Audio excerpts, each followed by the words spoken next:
Hello everybody, I hope you are doing well. Today we are going to discuss why the US is going to strike Venezuela, why the US is preparing to strike Venezuela. As of right now, the US is already in an armed conflict with the narco-terrorist state of Venezuela, the so-called narco-terrorist state of Venezuela. This is what the US calls the narco-terrorist state of Venezuela. Why is the US trying to strike Venezuela? Why is the US building up its forces in the Caribbean Sea around Venezuela? As of right now, 14,000 US troops are in the seas around Venezuela. More than a dozen ships are there. The most advanced aircraft carrier of the US, which is the USS Gerald R, is also present there. And US has also stationed a submarine there, which is nuclear capable.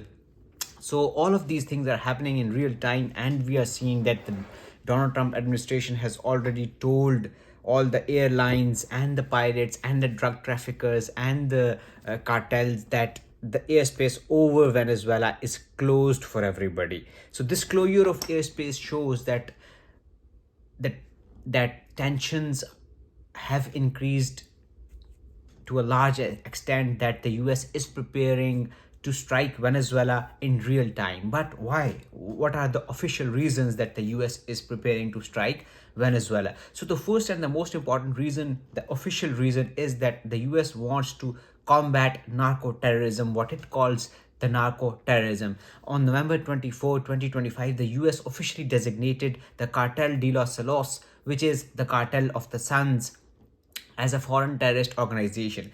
Now, this Cartel de las Soles, or Cartel of the Suns, is essentially the name that the Venezuelan people gave to those generals in the army, to those people in the state of Venezuela, in the government of Venezuela during the 1990s, who were responsible, who were responsible for taking money from drug cartels or from selling drugs. So this was an sort of an unofficial designation that the people gave to the generals in the army for indulging themselves in narcotics, in the trade of narcotics. So this is essentially not a cartel per se, as it is called, but it is a generic term that has been used by the US government now as well, to term all of these people who are involved in narco terrorism, in smuggling narcotics from the southern border into the US, as a cartel. And the US has designated it as a terrorist organization. And the US says, the US government contends that the Cartel de las Solas is being led by the Venezuelan president Nicolas Maduro and his top military generals. So this legal distinction, that Cartel de las Solas is a terrorist organization, that gives the US military a legal cover to strike military targets, to strike those targets which they think are involved in narco terrorism, in narco smuggling into the US. So the essential point is that the US wants to stop drug trafficking from the southern border into the US, from the southern countries, from the countries of Latin America, into the US, especially cocaine, fentanyl, and all of these other opioids which are wreaking a havoc across the US. In addition, the US government also blames Venezuela for the migrant crisis, for all these people which are coming through the southern border illegally. And as according to Donald Trump, these illegal people who are here in the US, they cause all of these they are the source of all of these crimes, and they are the source of unemployment for the local people, because they take up these jobs at lower wages and all that. So this this crisis of migration, this migrant crisis, that is the US contends that this migrant crisis is also being caused by Venezuela, and the Venezuelan leader Nicolas Maduro, who leads a socialist sort of a country, is responsible for all of this. But there are some underlying causes for all of this as well. Number one underlying cause for this escalation in tension is that the US wants Nicolas Maduro to go. The US doesn't like Nicolas Maduro. The elections of 2018 and 2024 were disputed, and the US blames Nicolas Maduro for aggravating the situation of smuggling of these narcotics into the US, of this migrant crisis That's why the US wants Nicolas Maduro to go. That's why the US wants to change the regime in Venezuela. Moreover, the US also wants to re-establish its influence in the Western Hemisphere, which it considers its own sphere of influence. According to the Monroe Doctrine,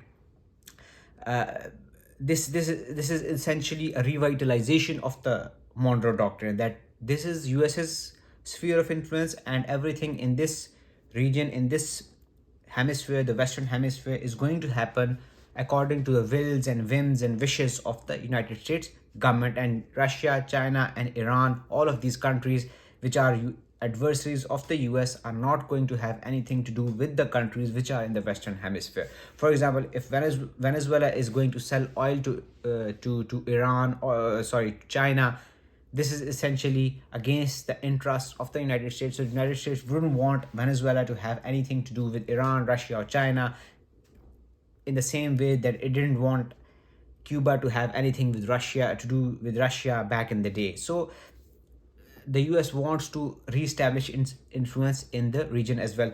One of the most important reasons that the US wants to control the regime in Venezuela is because of the fact that Venezuela has the largest oil reserves in the world, which have been proven. More than 303 billion barrels of oil are present in Venezuela as of 2023. So,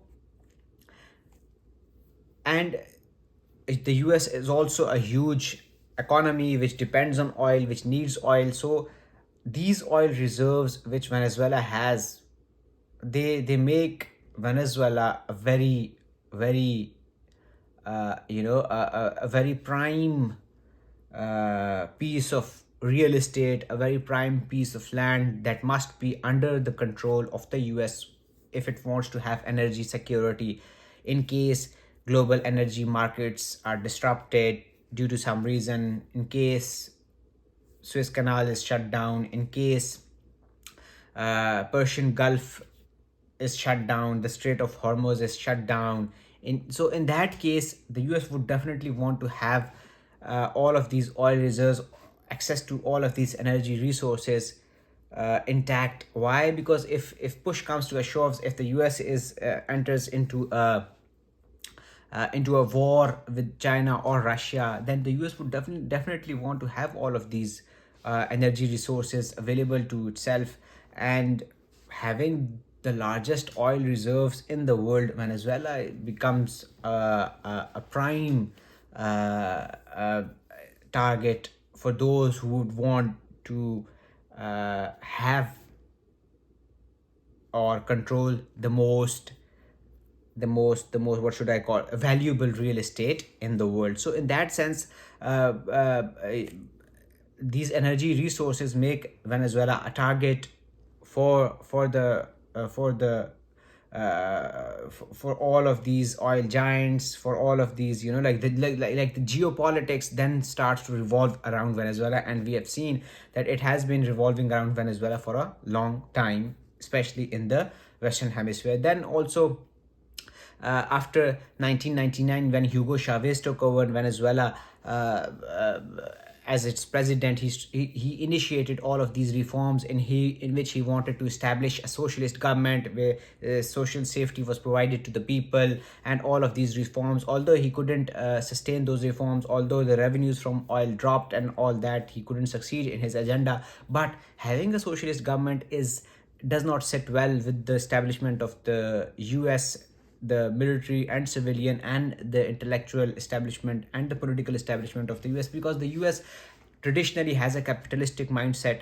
The people in the US have a capitalist mindset. They tend to get a bit cautious and wary when somebody says these words about socialism, about democratic socialism, as we have seen with Mamdani when he was running his campaign of democratic socialism and affordability, and everybody was like, hey, he's a communist. Donald Trump would call him a communist. So the people in the US, especially the people who control state resources, they are wary of any socialist experiments inside the US as well as in the sphere of influence of the US. So taking a hardline stance against a socialist government at the doorstep of the US or in the sphere of influence of US, sits well with the MAGA base maybe of the US President Donald Trump, who wants to re-establish American hegemony, American supremacy in the region and beyond.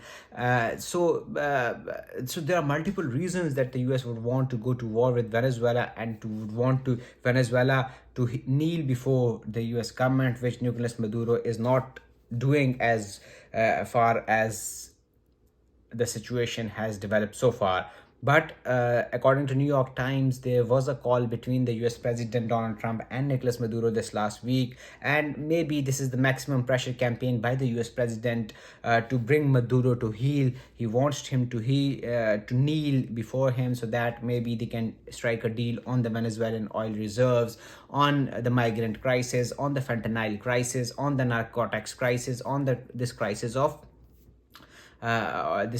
drugs and cocaine and fentanyl and all of these opioids which are coming through the southern border. The US has already carried out 21 airstrikes in the seas in and around Venezuela, which have killed more than 80 people. And according to the US government, these boats which were targeted in these strikes, these boats were carrying drugs into the US. These were the smugglers of drugs, and the US Army, the US Air Force, they struck the US Navy, they struck those targets, and they killed all those people. So and this is essentially an escalation of that targeting campaign. Previously it was just in the sea, but now the US President Donald Trump announced on Thursday that he's now going to give these orders to US Navy that they start striking targets on Venezuelan mainland, where all of these drugs they are produced, and they are packaged and packed, and then they are transported. So maybe they are going to strike at the heart of at the production centers of all of these cartels. Let's see how this turns out. Let's see if the US is going to go to war with Venezuela over this narco terrorism, over this migration crisis, over this over these oil reserves. Who knows? But this is the latest, and let's see how the situation unfolds. I hope you like this analysis. Like, share, subscribe, and I'll bring you more. Take care.